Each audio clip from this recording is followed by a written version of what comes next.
ये कह रहे हैं कि बताया तो बहुत गया है कि विषम परिस्थितियों में भी व्यवहार कैसा करें, पर जब वैसी विपरीत या विषम परिस्थितियां सामने आती हैं तब सारा ज्ञान हेरा जाता है और आदमी अपना आपा खो बैठता है। वो तो होगा ही, ज्ञान से थोड़ी कुछ होता है, साधना करनी पड़ती है। ज्ञान साधना का विकल्प नहीं हो सकता, ज्ञान साधना में सहायक हो सकता है। ज्ञान मिल गया, अब साधना करो। कोई भी परिस्थिति सामने आकर के तुमको कंपित इसीलिए कर देती है क्योंकि तुमने उस परिस्थिति से कोई स्वार्थ जोड़ रखा होता है। परिस्थिति से स्वार्थ जोड़ लिया, परिधि से स्वार्थ जोड़ लिया। वो स्वार्थ पूरा होगा नहीं, किसी का आज तक हुआ नहीं। जब होता नहीं है तो तुम पर गाज गिरती है, एकदम डर जाते हो कि ये क्या हो गया।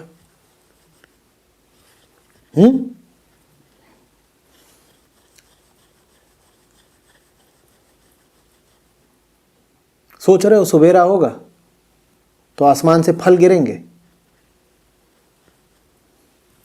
कुछ भी सोच सकता है आदमी।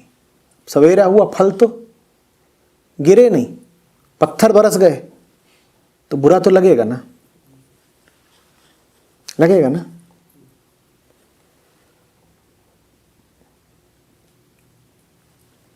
परिस्थितियों को अगर परिस्थिति ही रहने दो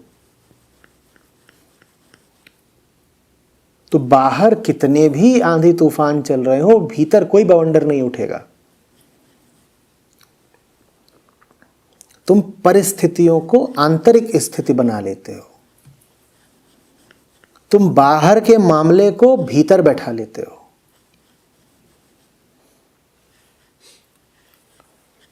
बाहर अगर कुछ दिख गया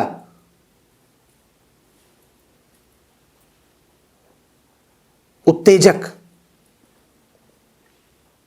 तो तुमको लगता है कि वो भीतर की अपूर्णता भर देगा।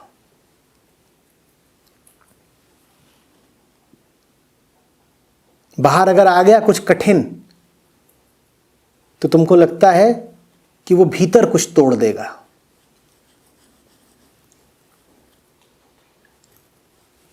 और बाहर अगर आ गया कुछ अनुकूल तो तुम्हें लगता है वो भीतर कुछ जोड़ देगा। शब्द ही कितना मुखर है, खुलासा कर देता है। परिस्थिति, बाहर की हालत, बताने वालों ने सब बता दिया। बाहर की हालत, अरे बाहर की हालत को बाहर की हालत रहने दो ना।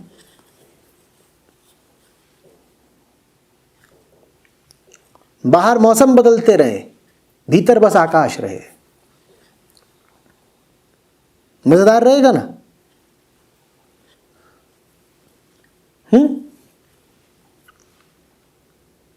यहां तो तुमने अपना हाल कुछ ऐसा कर रखा है कि बाहर की हर घटना की गूंज तुम्हारे भीतर सुनाई देती है।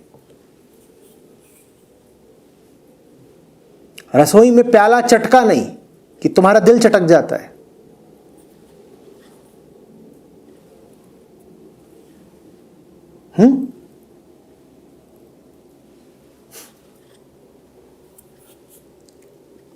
शेयर बाजार गिरा नहीं कि तुम गिर जाते हो। गोरी ने कंगन खनकाए नहीं कि तुम खनक जाते हो। बाहर की चीज बाहर रहने कहां देते हो। कितने तो सुंदर शब्द दे गए देने वाले।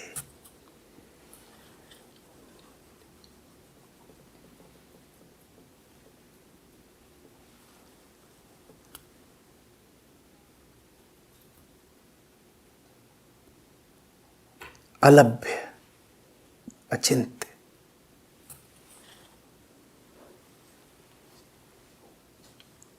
अकल्प्य, अगोचर, अगम,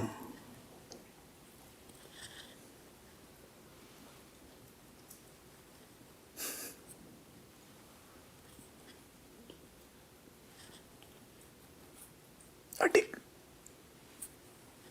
अखम,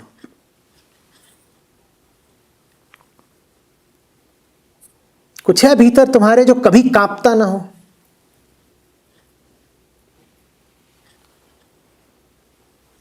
तो किसको वो कह गए थे अकंप? यूं ही कुछ तो बात रही होगी ना। और वो जो अकंप है, चूंकि वो अकंप है इसीलिए वो हट तो सकता नहीं। हटेगा तो कंपन होगा, तो होगा तो तुम्हारे में भीतर। तुमने उससे नाता तोड़ लिया। भीतर वो जो बैठा है, जो सर्वथा सर्वदा अप्रभावित ही रहता है,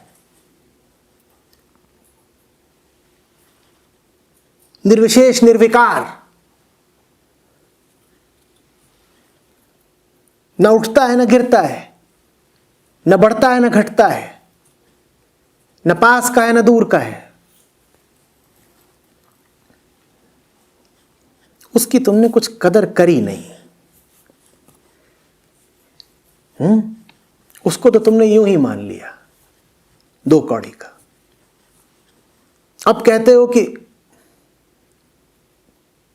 हवा बाहर चलती है, पत्ते भीतर झड़ते हैं, तो ये तो होगा ही ना।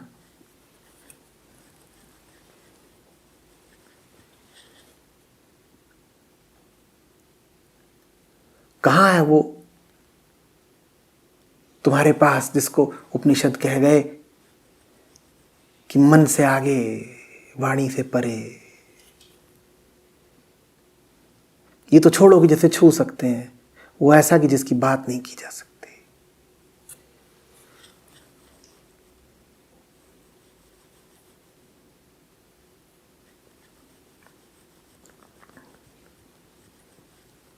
वो हो तो तुम्हें कुछ सहारा रहे।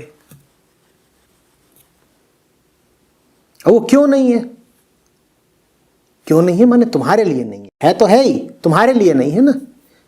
जब लोग कहते हैं कि मैं आत्मा का अनुसंधान कर रहा हूं, तो माने ये थोड़ी कि आत्मा खो गई। आत्मा तो है ही, आत्मा नहीं है तो फिर और क्या है? तुम्हारे लिए नहीं रही, तुम कहीं और पहुंच गए हो, वो तो है ही। क्यों खो गई है तुम्हारे लिए? क्योंकि तुम कहीं और पहुंच गए हो। कहां पहुंच गए हो तुम? अब ये तुम बताओ ना मुझको कि कहां पहुंच गए हो, किन चीजों से नाता जोड़ रखा है, क्या तुम्हारे दिमाग में घूमता रहता है, कहां घर बसा लिया है? 50 ऐसी चीजों के साथ तादात्म्य कर लिया है जो सब आवत जावत हैं, उठती गिरती हैं। उन्हीं के साथ तुमने अपना नाम जोड़ लिया, उन्हीं को जीवन बना बैठे। और अब कह रहे हो कि भीतर भूचाल आ जाता है अगर सामने से बकरी भी गुजर जाए तो।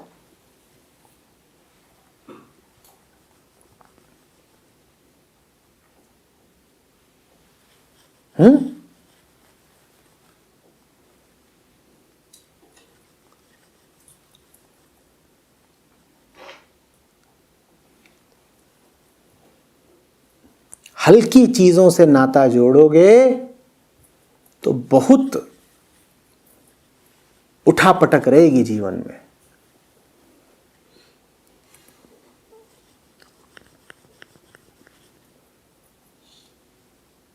समझ में आ रही है बात?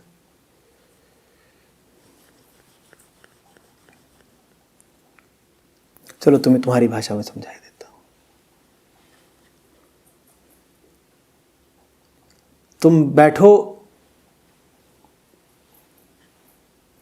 मारुति 800 में,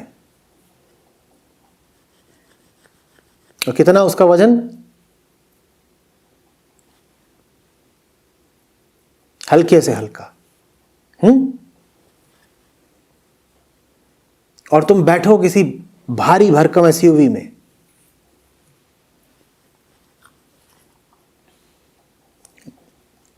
गड्ढे कब पता चलते हैं? हल्की चीज पे बैठोगे तो बाहर के गड्ढे तुम्हारे झटके बन जाएंगे। हल्की चीज पे मत बैठना। और पीछे आ जाओ, उसी सड़क पर चलो तुम साइकिल से,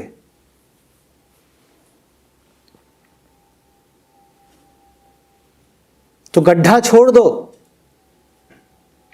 छोटी से छोटी ऊंचाई निचाई भी तुम अपने पिछवाड़े अनुभव करोगे। करते हो कि नहीं? हल्की चीज पे मत बैठना, हल्के से नाता मत जोड़ना।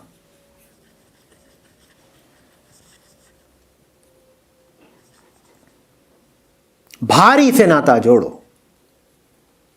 भारत ने भारी के लिए बड़ा सुंदर शब्द दिया है, गुरु।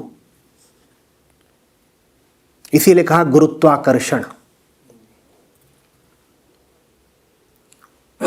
भार को कहा गुरुता। जहां भार है, जहां वजन है, वहीं गुरु है। समझ में आ रही बात? तो पृथ्वी में सबसे ज्यादा वजन है बाकी सब वस्तुओं के तुलना में, तो सब वस्तुएं पृथ्वी की ओर खींचती हैं। नहीं तो जानते हो गुरुत्वाकर्षण का सिद्धांत क्या है?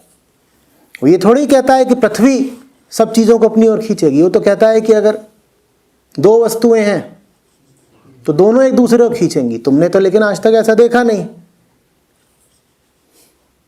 कि वहां पतंग थी तो पृथ्वी उठ करके पतंग तक चली गई हो। न्यूटन ने भी यही देखा कि सेब जमीन को आया, ये तो देखा ही नहीं कि जमीन उठ के सेब तक गई थी। क्यों? क्योंकि जो भारी है वो हिलता नहीं। जो भारी है वो हिलेगा नहीं। भारी का सहारा लो, हल्के का नहीं।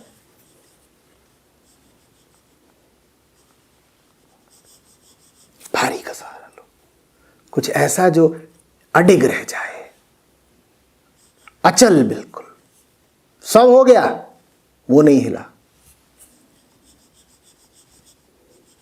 सब हो गया। भौतिकी की दुनिया से एक और उदाहरण ले लो। ये जो अर्थिंग करते हुए क्या चीज होती है?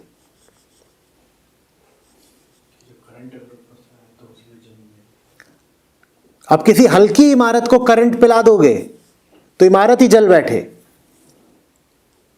पर तुम बड़े से बड़ा विद्युत प्रवाह पृथ्वी को पिला देते हो, वो पी जाती है, उसे कोई अंतर ही नहीं पड़ता। तुम्हारे पास कुछ है ही ऐसा नहीं जिसे कोई अंतर ना पड़ता हो, जिसे कोई फर्क ना पड़ता हो।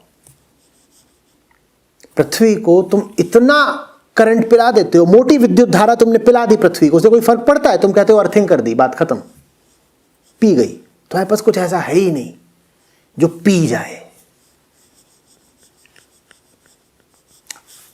आसमान से जब बिजली गिरती है, उस बिजली के विरुद्ध रक्षा करने के लिए ऊंची इमारतें क्या व्यवस्था करती हैं? एक विद्युत चालक लगाया जाता है। जानते हो क्या करता है? वो इमारत से थोड़ा ऊपर होता है और चूंकि वो चालक है, कंडक्टर है, तो विद्युत सीधे उसी को पकड़ती है और वो उसको ले जाता है कहां? सीधे जमीन के नीचे तक, और गाड़ देता है। क्यों गाड़ देता है? क्योंकि जमीन को फर्क ही नहीं पड़ता, फर्क ही नहीं पड़ता। इमारतें भी वही मजबूत होती हैं जो जमीन में बहुत गहरे तक गड़ी होती हैं। भूकंप आते हैं तो सतह सतह पर जो चीजें वो सब गिर जाती हैं, पर जो इमारत गहरी गड़ी हुई है, भारी का सहारा ले रखा है, उसे कोई फर्क ही नहीं पड़ता। समझ में आ रही है बात? गहरे गड़े रहो, फर्क नहीं पड़ेगा। सतह पर हो, उछाल दिए जाओगे, फेंक दिए जाओगे, कहीं के नहीं रहोगे।